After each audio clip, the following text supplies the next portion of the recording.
नमस्कार मित्रांनो, तुम्हालाही असं वाटत आहे का?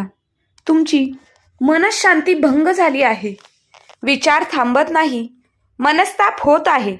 ज्यांना आपलं मानलं, जे जवळचे होते, त्यांनीच तुमचा घात केला आहे, त्यांनी तुम्हाला फसवलं आहे. तर मित्रांनो, त्यांना उत्तर कसं द्यायचं, द्यायचं की नाही द्यायचं, हे आज आपण जाणून घेऊया.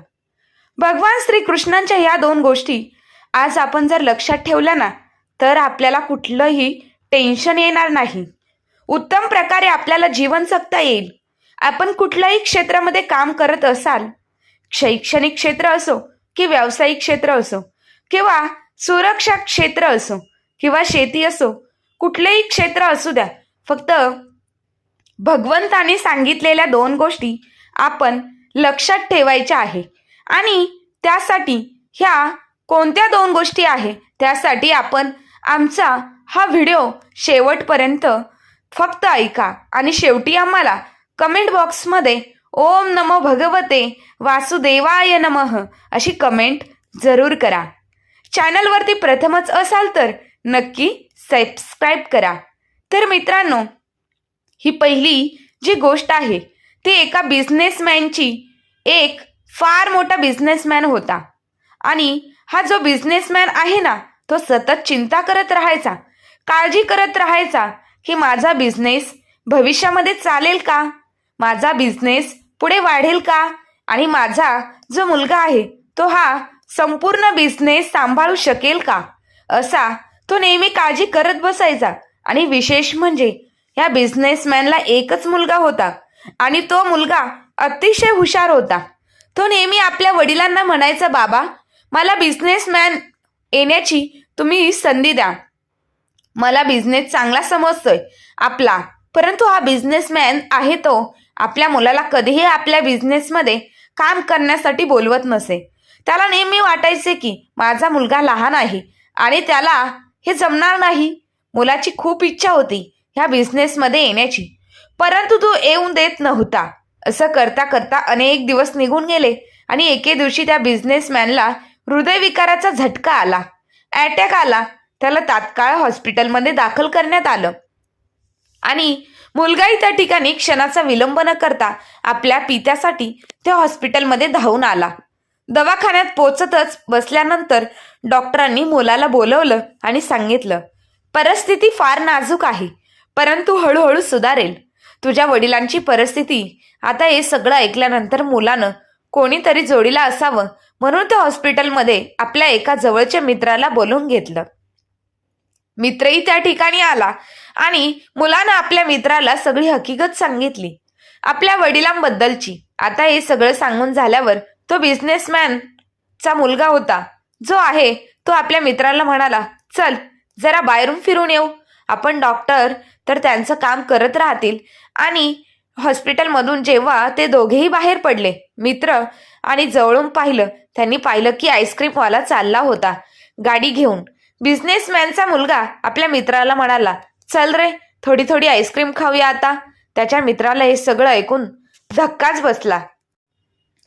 तो मनातल्या मनात म्हणाला होता, मित्र म्हणत होता, काय आहे वेडेपणा, इथे वडील ऍडमिट आहे आणि याला आईस्क्रीम खायचं सुचतंय.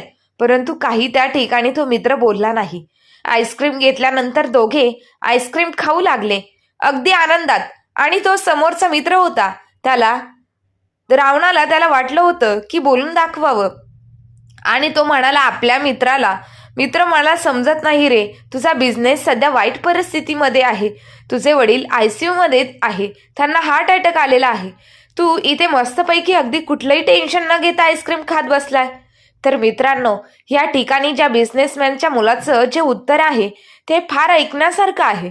तो त्या ठिकाणी म्हणाला, मला सगळं माहिती आहे की माझे वडील ॲडमिट आहे, बिझनेसमॅनमध्ये मला आहे, अनेक अडचणी येणार आहे आता, परंतु मी भगवान श्रीकृष्णांचा फार मोठा भक्त आहे आणि त्यांनी सांगितलंय दोन गोष्टी नेहमी लक्षात ठेवतो आणि आयुष्यामध्ये स्वतःच्या ते मी उतरवितो.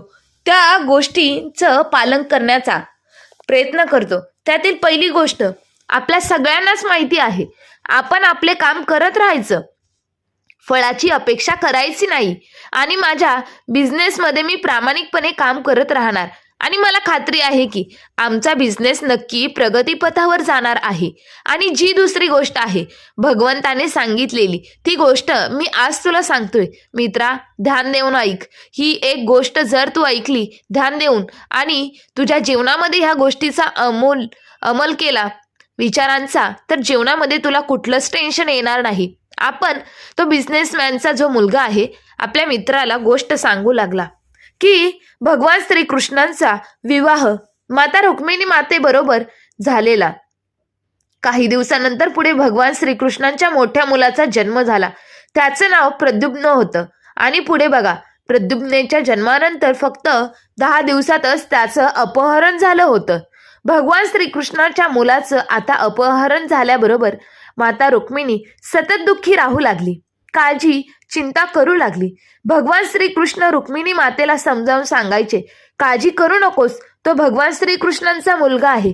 जिथे असेल तिथे सुखी असणार तो निवांत राहा, स्वस्थ राहतो, असं आपल्या पत्नीला नेहमी समजवत. पण माता रुक्मिणीचं मन आहे ना, हे शांत राहत नव्हतं. दुःखी राहायची. सदैव आपल्या मुलाच्या काळजीमध्ये दिवसामागून दिवस चालले होते. वर्षामागून वर्ष निघून गेली. जवळजवळ आपल्या मुलाच्या चिंतेमध्ये या ठिकाणी 18 वर्षांचा काळ निघून गेला.